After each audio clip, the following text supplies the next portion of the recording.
누가복음 5장 5절에서 8절까지 다 찾으신 줄 알고 우리 함께 읽도록 하지요. 시몬이 대답하여 이르되 선생님 우리들이 밤이 새도록 수고하였으되 잡은 것이 없지만은 말씀에 의지하여 내가 그물을 내리리이다 하고 그렇게 하니 고기를 잡은 것이 심이 많아 그물이 찢어지는지라.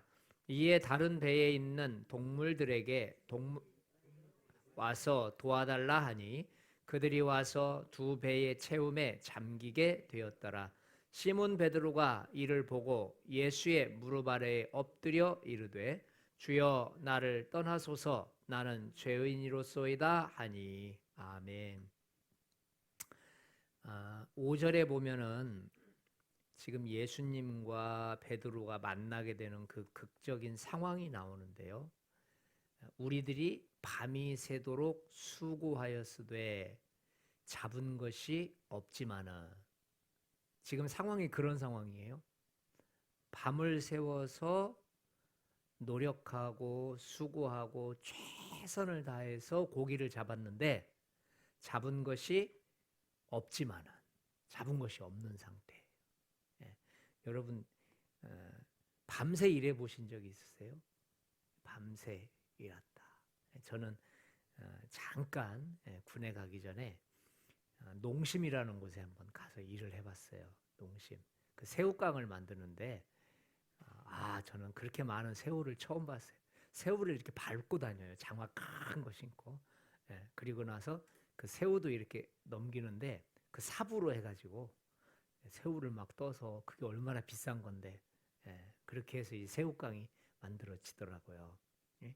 그런데 제가 3교대를 했었는데 어떤 때는 시간이 제대로 걸립니다.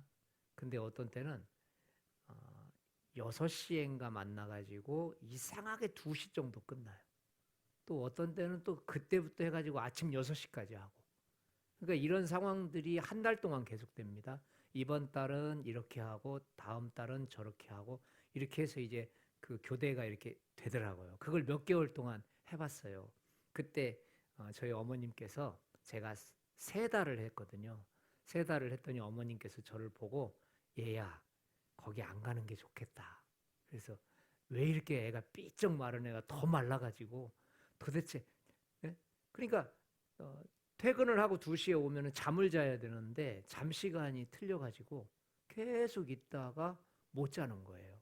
또 어떤 시간에는 또 일어나야 될 시간인데 또 정반대 일을 막 하고 있고. 그래서 3교대를 하면서 제가 와, 이거 도대체 이 일을 하시는 분들은 어떻게 이걸 평생 이런 일을 할까? 제가 그렇게 느껴봤는데 오늘 베드로가 이 어부가 그의 직업이잖아요. 고기 잡는 것은 베드로 따라올 사람 없거든요. 그런데 그날은 좀 특별했어요. 항상 그때 그 장소 그곳에 가서 그물을 치면 고기가 반드시 잡혔습니다. 그래서 이렇게 그곳에서 고기를 잡는데 그날 희한하게 한 마리도 안 잡히는 거예요. 한번 생각을 해보세요. 예수님 편에서 생각을 해보면 그날 고기가 다 어디 갔을까요? 그렇죠? 한 마리라도 잡혔다면 문제가 되는데 아예 안 잡혔다니까요. 그러니까 밤새 그물을 쳤는데 안 잡혔다. 최소한 아마 500번, 1000번은 했을 거예요. 안 잡히면 안 잡힐수록 더 갈증이 나니까 막 더 했겠죠. 그런데 한 마리도 잡히지 않았어요.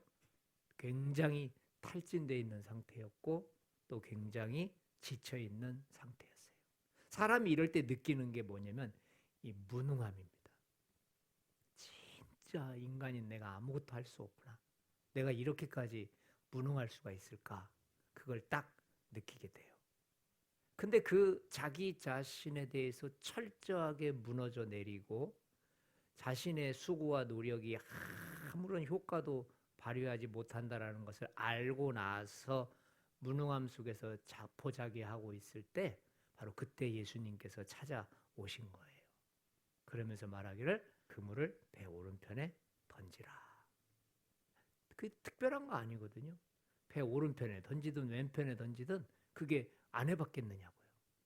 그런데 베드로가 참 독특한 얘기를 해요. 우리 5절 뒷부분 한번 같이 읽어볼까요? 말씀에 의지하여 시작. 말씀에 의지하여 내가 그물을 내리리이다 하고. 그러니까 말씀에 의지하여라고 하는 말이 왜 중요하냐면 지금까지 베드로는 자신을 의지하는 상황에서 살았거든요. 자신을 의지해서 고기를 잡았는데 이게 안 된 거예요. 그러니까 베드로가 말씀을 의지했다라고 하는 것은 참으로 그 자신이 이미 자기를 포기한 상태입니다. 자, 이제 어떤 일들이 벌어집니까? 6절에 보니까 심이 많아 그물이 찢어지는지라. 또 그 다음 절에도 보니까 와서 도와달라. 너무 많아서. 그리고 두 배의 7절이죠. 두 배의 채움에 어떻게 됐어요? 배가 잠길 정도가 된 겁니다. 방금 전까지 아무 일도 일어나지 않았었는데 그 순종하고 나아갔던 그 짧은 사이에 너무 많은 고기가 잡혔고 두 배가 잠길 정도로 되었고 사람들한테 혼자 버거우니까 도와달라고 할 정도로 고기가 풍성하게 잡혔어요. 오늘 이 부분이 여러분과 제가 기도해야 될 내용이에요. 그런데 베드로가 무슨 고백을 하느냐? 8절 한번 같이 읽어봐요. 시몬 베드로가, 자 시작.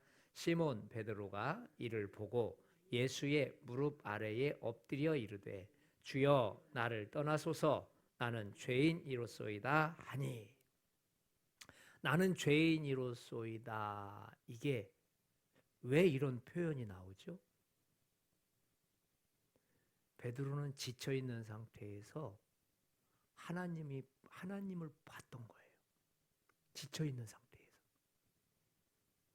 사람이 지쳐 있는데 하나님을 못 보는 경우가 있거든요. 그럼 신세 한탄만 하다 끝나버립니다. 근데 지쳐 있고 무기력한 상태인데 하나님이 보였어요. 근데 하나님이 딱 보니까 자기 자신이 보이는 거예요. 그러면서 나를 떠나십시오. 왜요? 이 속에 있는 게 다 보이거든요. 이 속에. 베드로가 말씀에 의지해서 그물을 던졌지만 실제 그 속에서는 온전한 순종이 아니었다는 것을 본인도 알고 있죠. 그냥 다른 방법 없으니까 했던 거예요. 근데 그런 것들까지 다 보이니까 나는 나를 떠나십시오. 내가 거룩하신 당신 앞에 설 수 없습니다.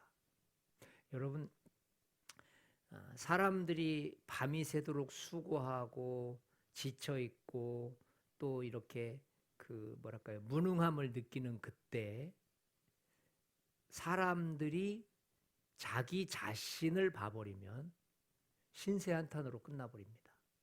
근데 바로 그때 하나님이 보이면 여러분과 저는 자기를 부인하게 돼 있어요. 자기를 부인하게 돼 있어요. 그래서 하나님이 보이면 내가 그분과 함께 있지 못할 존재라는 것을 알게 돼요. 오늘 우리들의 기도 시간이 신세한탄의 시간이 되지 않기를 바랍니다. 신세한탄의 시간이 되면 안 돼요. 오히려 내가 힘들고 내가 어렵고 내가 무능함에 있어진 내 상태가 하나님을 볼 수 있는 기회가 되시기를 축원드립니다. 야고보서 말씀처럼 믿음의 시련. 믿음의 시련. 그러니까 시련만 당하다 끝나버리면 신세한탄으로 끝나지만 그 시련을 믿음으로 대처하고 믿음으로 시련을 극복해 나갈 때 오히려 우리는 그 시련 때문에 하나님을 만나는 기회가 된다는 것을 믿으시기 바랍니다. 지금은 밤이 새도록 수고하는데 잡은 것이 없는 그런 어두운 터널을 우리는 지나고 있어요. 계속해서 우리들이 가야 될 시간들이 어쩌면 어두운 터널이라는 것이 우리를 두렵게 해요. 그러나 여러분, 코로나19가 처음에 왔을 때 사람들은 절대로 이 코로나가 사라지지 않을 것처럼 느꼈어요. 1년이 지나가 버리니까 이대로 그냥 기독교 끝나는 거 아닌가? 이대로 세상 끝나는 거 아닌가? 여러분 그게 2년이 됐습니다. 그리고 3년까지 갔습니다. 코로나가 끝날 거라고 생각하는 사람과 코로나가 계속 진행될 거라고 생각하는 사람은 전혀 달라요. 코로나는 반드시 끝난다라고 생각했던 사람은 코로나 이후의 삶을 준비했을 거예요. 그런데 이것은 언제 끝날지 몰라. 아니야, 안 끝날 거야. 그런 사람들은 절대로 현실 이상의 것을 준비할 수가 없어요. 어떻습니까? 우리가 어려운 일을 당했을 때, 힘든 일을 당했을 때 말씀에 의지해서 하나님 앞에 나아간다면 여러분과 저는 자아가 깨어지고 우리의 수고로움이 오히려 하나님을 보는 기회가 될 줄 믿습니다. 오늘 기도하시면서 하나님, 이 수고로움이, 이 암흑 같은 밤이 새도록 수고해도 아무것도 건질 수 없는 이 고통의 시간들이 신세한탄으로 끝나지 않고 오히려 내 앞에 계신 예수를 볼 수 있는 그런 기회가 되게 해달라고 우리 자신을 내려놓고 주님만 바라보시기를 축원드립니다.